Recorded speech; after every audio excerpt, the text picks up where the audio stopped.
Young India news में आपका स्वागत है। अभी अभी हुआ बहुत बड़ा हादसा, चारों तरफ मचा अफरा तफरी का माहौल। कुदरत ने दिखाया अपना रौद्र रूप, अचानक धरती फटी, पहाड़ टूटकर गिरा। वीडियो में आगे बढ़ने से पहले आपसे रिक्वेस्ट है, कमेंट बॉक्स में अपने राज्य या जिले का नाम जरूर बताएं, जिससे आपके इलाके की सभी खबरें आप तक पहुंचाई जा सके, और वीडियो को लाइक करके चैनल को सब्सक्राइब करना न भूलें। उत्तराखंड में मॉनसून जैसे जैसे जोर पकड़ रहा है, वैसे वैसे मुश्किलें बढ़ने लगी हैं। रविवार रात बागेश्वर में बादल फटने से 2 मकान ध्वस्त हो गए। नैनीताल में भी ऐसी ही स्थिति रही। गढ़वाल कुमाऊं के विभिन्न इलाकों में भूस्खलन, बोल्डर गिरने की घटनाओं से केदारनाथ हाईवे समेत कई सड़कों पर सोमवार को आवाजाही प्रभावित रही। मौसम विभाग ने 4 जुलाई तक कुमाऊं मंडल के लिए भारी बारिश का रेड अलर्ट जारी किया है। बागेश्वर, चंपावत, यूएस नगर, अल्मोड़ा और नैनीताल जिलों में प्रशासन ने मंगलवार को 12वीं तक के निजी सरकारी स्कूल बंद रखने के आदेश दिए हैं। उत्तराखंड के पर्वतीय से लेकर मैदानी इलाकों तक में पिछले 24 घंटे में अच्छी बारिश हुई। मौसम विज्ञान केंद्र दून के निदेशक डॉ बिक्रम सिंह ने सोमवार को बताया कि बागेश्वर व नैनीताल जिलों के कुछ इलाकों में रविवार रात को 11:30 से 12:30 बजे के बीच 96 mm तक बारिश हुई। यह बादल फटने जैसी स्थिति है।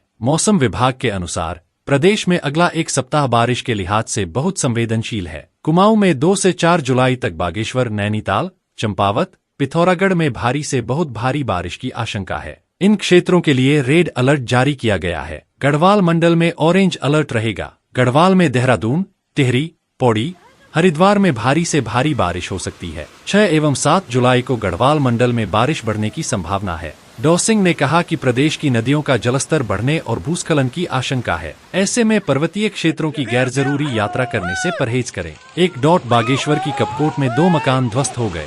2 बद्रीनाथ में अलकनंदा का जलस्तर बढ़ा, पुलिस ने मुनादी कराई। 3 केदारनाथ हाईवे फाटा के समीप 6 घंटे बंद रहा। 4 गंगोत्री हाईवे धरासू के पास करीब 1 घंटे बंद रहा। 5 पिथौरागढ़ के धारचूला, मुनस्यारी में 3 सड़कें बंद हो गईं। 6 पिथौरागढ़ में काली नदी का जलस्तर चेतावनी के बेहद करीब। अलकनंदा नदी का जलस्तर बढ़ने से बद्रीनाथ धाम में मास्टर प्लान के कार्यों के लिए बनाया गया वैकल्पिक मार्ग बह गया है, जिससे इस क्षेत्र में रिवर फ्रंट का कार्य बंद हो गया है। यहाँ पर कंपनी की कुछ मशीनें भी फंसी हुई हैं। कार्यदायी संस्था की ओर से यहाँ पर वैकल्पिक मार्ग तैयार किया जा रहा है। बद्रीनाथ धाम में मास्टर प्लान के तहत रिवर फ्रंट के कार्य चल रहे हैं। बामनी गांव के नीचे डंपर और जेसीबी मशीन सहित मजदूरों को कार्यस्थल तक पहुंचाने के लिए कंपनी ने अलकनंदा नदी किनारे वैकल्पिक मार्ग तैयार किया था। रविवार रात को धाम में हुई तेज बारिश से अलकनंदा नदी का जलस्तर काफी बढ़ गया, जिससे वैकल्पिक मार्ग नदी में बह गया। मार्ग बहने से निर्माण कार्य में लगी मशीनें भी दूसरी छोर पर फंसी हुई हैं। इससे यहाँ पर रिवर फ्रंट का कार्य बंद हो गया है।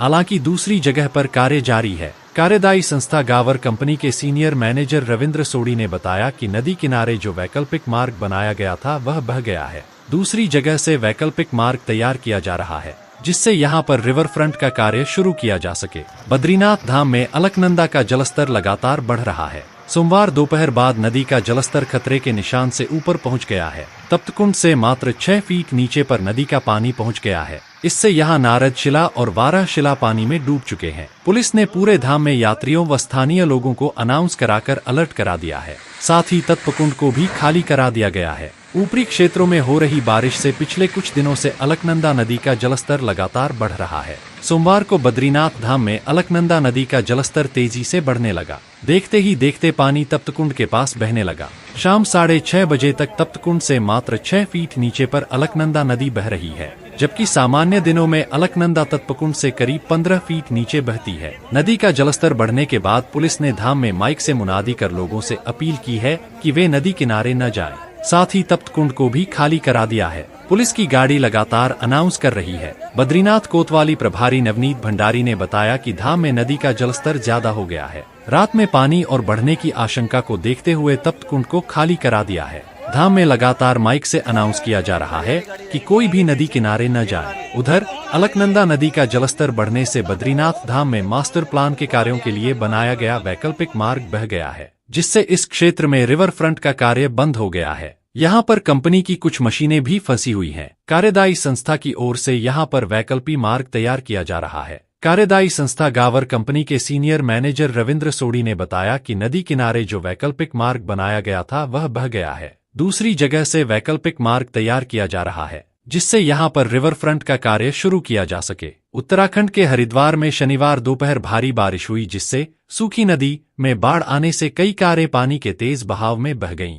हरिद्वार में बारिश का पानी घरों में घुस गया और प्रमुख सड़कों में जल जमाव हुआ। ये नदी आमतौर पर सूखी रहती है, इसलिए लोग अपनी गाड़ियां सूखी नदी के किनारे खड़ी कर देते हैं। ये नदी बारिश के पानी से भरती है। बारिश के कारण सूखी नदी में अचानक बाढ़ आ गई और तेज बहाव में कारें बह गईं। यह नदी थोड़ा आगे जाकर गंगा नदी की मुख्य धारा में मिल जाती है। लोग बहती हुई कारों की वीडियो बनाने के लिए हर की पौड़ी के पास गंगा पर बने पुलों पर पहुंच गए। एक वीडियो में एक पुलिसकर्मी तीर्थयात्रियों और स्थानीय लोगों को नदी के पास न जाने की चेतावनी दे रहा है। उन्होंने कहा, बारिश के बाद नदी में जल स्तर अचानक बढ़ गया है। सभी से अनुरोध है कि वे नदी के पास न जाएं। घटनास्थल के तस्वीरों में कई कारों और बसों को हर की पौड़ी में एक उफनती मौसमी नदी में डूबे हुए देखा जा सकता है। तेज लहरें श्मशान घाट में खड़ी बसों और 8 कारों को बहा ले गईं। उत्तराखंड में मानसून के दौरान मौसमी नदियों के उफान पर आने की ऐसी घटनाएं आमतौर पर सामने आती हैं। उत्तराखंड पुलिस ने भी वीडियो शेयर किया और कहा कि भारी बारिश के कारण उफनी गंगा नदी में वाहन तैर रहे थे।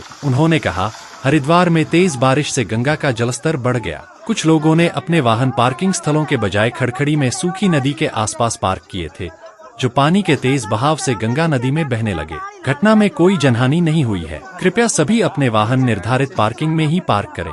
भारतीय मौसम विज्ञान विभाग (IMD) ने भविष्यवाणी की है कि राज्य में 29 जून और 30 जून को पड़ोसी राज्य हिमाचल प्रदेश के साथ बहुत भारी बारिश होगी।